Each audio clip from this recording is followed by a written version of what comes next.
Assalamu alaikum 5 class. Here is your book, The Science Factor. So let's open your books. Students, today we are going to start unit number 10, that is forces.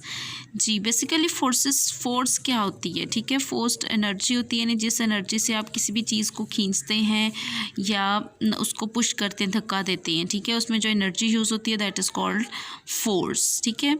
अब forces यहाँ पर हमारे पास जो hello everyone, let's start by looking at two things that people often get mixed up. These two things are weight and mass. जी हमने दो चीज़ें study करनी है, वेट और मैस को, कि वेट क्या होता है और मैस क्या होता है। Forces and machines are all about motion. When it comes to motion, we have to speak to Isaac Newton. Newton lived in England about 350 years ago. He is famous for his laws of motion. You are sure to study these in coming years. Hello, Mr. Newton. जी ये हैं जी हमारे scientist Newton, ठीक है, जिन्होंने हमें law of motions जो है वो डिस्कवर किए थे। वो हम प्रीवियस जब आप नेक्स्ट न्यू क्लासेस में जाएंगे, हायर क्लासेस में, उसमें आप स्टडी करेंगे। फ़िलहाल आप जो है वो स्टडी करेंगे ग्रेविटी के रिलेटेड, ठीक है। ग्रेविटी होती है ज़मीन की जो कुव्वत होती है, कशिश होती है, जिसकी वजह से हम ज़मीन पर स्टिल रहते हैं, ठीक है। अगर ग्रेविटी ना हो तो हम खला में हैंग करते रहें, ठीक है। अब हमारा जो आज का फर्स्ट टॉपिक है वो है mass and weight. Mass and weight. Mass is the amount of matter contained in an object. It is measured in kilograms. Mass जो होता है उसको हम किस में मेजर करते हैं? किलोग्राम्स में, केजी में, ठीक है जी। अब but on earth the mass of an object is the same and its weight, but that does not mean that these two are always the same. यानी ज़मीन पर जो किसी भी चीज़ का मैस है वो और उसका वेट, दोनों चीज़ें सेम रहती हैं, लेकिन इसका ये मतलब नहीं होता है कि दोनों चीज़ें हर टाइम सेम रहे। सम टाइम मैस ज़्यादा हो जाता है और वेट कम हो जाता है, सम टाइम वेट ज़्यादा हो जाता है और मैस कम हो जाता है। If an object goes into space its weight changes. यानी जब कोई चीज़ स्पेस यानी खला में जाती है तो उसका वेट जो है वो चेंज हो जाता है।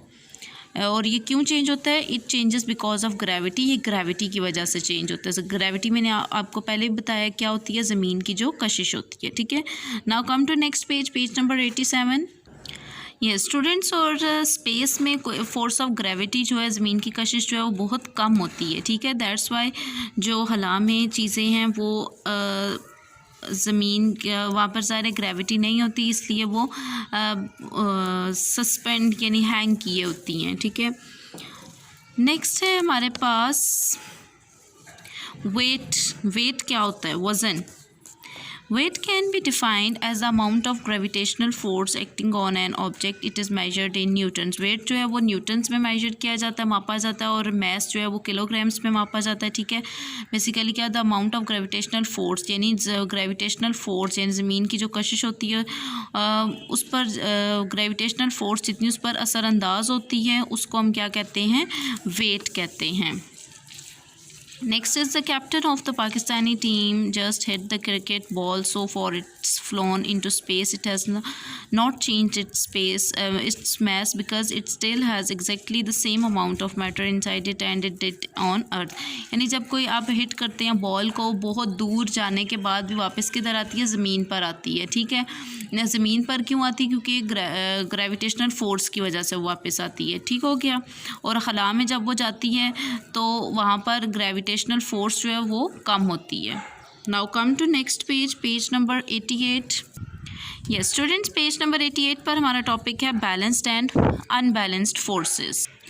जी बैलेंस्ड एंड अनबैलेंस्ड फोर्सेस को स्टडी करने से पहले स्टूडेंट्स आपको ये फोर्सेस स्टडी करनी है जिनका आपको पता होना चाहिए। First one is buoyancy. Buoyancy जो फोर्स है वो वाटर में होती है, ठीक है। ये वाटर में वर्क करती है और चीज़ों को तैरने में हेल्प करती है, ठीक है। ग्रेविटी होगी, ज़मीन की जो कशिश होती है जो चीज़ों को ज़मीन पर रहने में हेल्प करती है। फ्रिक्शन होती है, जब दो ऑब्जेक्ट्स जो हैं आपस में रब होते हैं, रगड़ खाते हैं, तो उससे जो फोर्स क्रिएट होती है वो कौन सी होती है? वो फ्रिक्शन होती है वो, ठीक है। एयर रेजिस्टेंस है, एयर हवा जो है ये जो है फ्रिक्शन होती है जो दो चीज़ों को रबिंग करने से रोकते हैं। जैसे बॉल है, ठीक है, बॉल आप किक करते हैं, ठीक है, जब वो किक होता है तो वो कुछ देर बाद रुक जाता है। तो वो क्यों रुकता है? जब बॉल और जिस पे वो अगर घास है जिस पे वो रगड़ खा रहा है उस वजह से वो दोनों रब होते हैं तो फिर बॉल जो है वो रुक जाता है, ठीक है। लेकिन जो एयर रेजिस्टेंस है वो क्या करती है, air slows the object down, यानी एयर जो है वो चीज़ों को नीचे की तरफ लाने में हेल्प करती है। रेजिस्टेंस जो है जैसे पैराशूट वगैरह होते हैं ये नीचे किस वजह से आते हैं, एयर रेजिस्टेंस की वजह से। नाउ स्टूडेंट्स यहाँ पर हमारे पास एक है बुक है जो टेबल पर पड़ी हुई है, ठीक है। अब देखें इस बुक पर कौन सी फोर्स एक्ट कर रही है, नॉर्मल फोर्स एक्ट कर रही है, यानी जो इस बुक को टेबल के ऊपर रखे हुए, यानी अब अगर ये कौन सी फोर्स होगी, बैलेंस्ड फोर्स होगी, यानी बुक जो बैलेंस्ड पड़ी हुई है, ठीक है। तो ये कौन सी फोर्स है, बैलेंस्ड फोर्स है। अगर कुछ ऐसे तरीके से बुक पड़ी हो कि आधी वो टेबल के एक साइड पे हो आधी वो दूसरे साइड पे, तो उसमें क्या होगा कि वो उसके गिरने का जो है ना वो चांस होता है, तो वो कौन सी फोर्स होगी, वो अनबैलेंस्ड फोर्स होगी, ठीक है। अब अनबैलेंस्ड फोर्स की एग्जांपल यहाँ पर मौजूद है हमारे पास, टग ऑफ वॉर में रस्सा कुशाई जो होती है, ठीक है।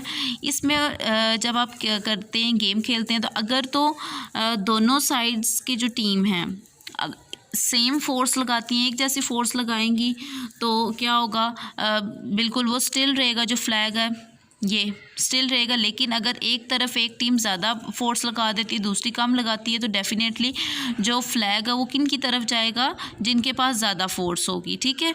तो इसका मतलब ये कौन सी फोर्स हुई, ये अनबैलेंस्ड फोर्स हुई। अनबैलेंस्ड फोर्स जिसने एक तरफ वेट ज़्यादा हो गया और एक तरफ कम हो गया, ये होती है अनबैलेंस्ड फोर्स। और बैलेंस्ड होती हैं जिनमें दोनों साइड पर जो वेट है वो जो फोर्स है वो सेम होती है, ठीक है।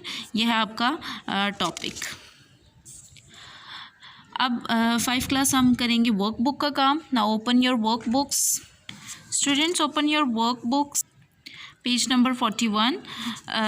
What has happen to the astronauts weight and mass in space. Astronaut कहते हैं जो माहिर फल्कियात होते हैं जो खला में जाते हैं, ठीक है। अब वो पूछ रहे हैं कि उसके क्या हुआ उसके वेट और मास से। हिज वेट वो has decrease, his mass is same, यानी उसका जो वेट है वो कम हो गया। कम होने की वजह से वो जो हैं एस्ट्रोनॉट्स वो स्पेस में क्या करते हैं, हैंग यानी सस्पेंड हुए रहते हैं, ठीक है। और उसका मास जो है वो सेम रहा। What state in this car in, car की कौन सी स्टेट है, रुकी हुई है, ठीक है। तो ये कौन सी है, inertia. Number 3, what is stopping this cricket ball reaching the fence, यानी जो क्रिकेट बॉल है उसको फेंस तक पहुंचने में किस चीज़ ने रोक के रखा, फ्रिक्शन ने, friction between the ball and grass. Number 4, which person will reach the end of their slide first and why, यानी दोनों में से कौन पहले जो है वो स्लाइड लेगा, एक फैट बॉय है और एक थिन बॉय, एक मोटा है बच्चा है और एक पतला है। अब देखें कौन है, the thin person will reach the end because he does not cause much friction as the fat person, यानी जो थिन पर्सन है वो देर से पहुंचेगा as compare to fat person, क्योंकि थिन पर्सन जो है वो ज़्यादा फ्रिक्शन नहीं क्रिएट करेगा, फैट जो है वो ज़्यादा फ्रिक्शन क्रिएट करेगा और वो जल्दी से नीचे पहुंच जाएगा। Number 5, which of these bodies has the greater gravitational pull, जी ग्रेटर ग्रेविटेशनल पुल किसका ज़्यादा होता है, सन का, ज़मीन का या सूरज का, तो सूरज का। Number 6, 2 men of equal strength are having a tug of war, which man will win, left or right, जी लेफ्ट और राइट कौन सा इनमें से जो है वो जीतेगा, neither will win because the forces are balanced, क्योंकि दोनों में से कोई भी नहीं जीतेगा क्योंकि दोनों की जो फोर्सेज हैं वो सेम है।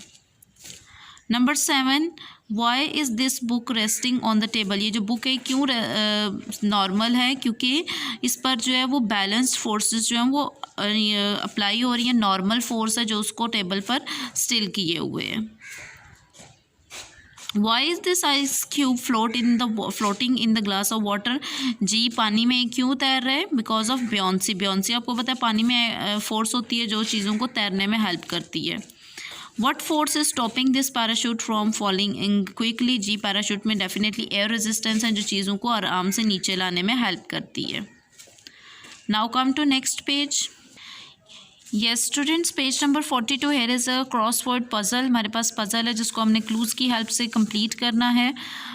नंबर 1 डाउनवर्ड्स है, this force keeps a plastic ball afloat, यानी ये फोर्स जो है वो प्लास्टिक बॉल को तैरने में हेल्प करती है। तो कौन है ये? बेयोंसी फर्स्ट वाले में आएगा। नंबर 2 है the dash is in an object doesn't change whether it is on earth और in space. Yes, the dash in an object यानी किसी भी चीज़ का जो मैटर है, जो चीज़ होती है वो चेंज नहीं होती, ठीक है। तो नंबर 2 मैटर है। Third, objects float in space because of, जो स्पेस हला में जो ऑब्जेक्ट्स हैं वो तैरते हैं, फ्लोट करते हैं, किसकी वजह से ये जो है ये फ्लोट करते हैं? ये वेटलेसनेस की वजह से, ठीक है, यानी वेट के कम होने की वजह से। Number 4, this is the amount of matter contained in an object. ये मैटर की अमाउंट होती है जो किसी भी चीज़ में मौजूद होती है, तो उसको हम क्या बोलेंगे? डेफिनेटली उसको हम बोलेंगे मैस।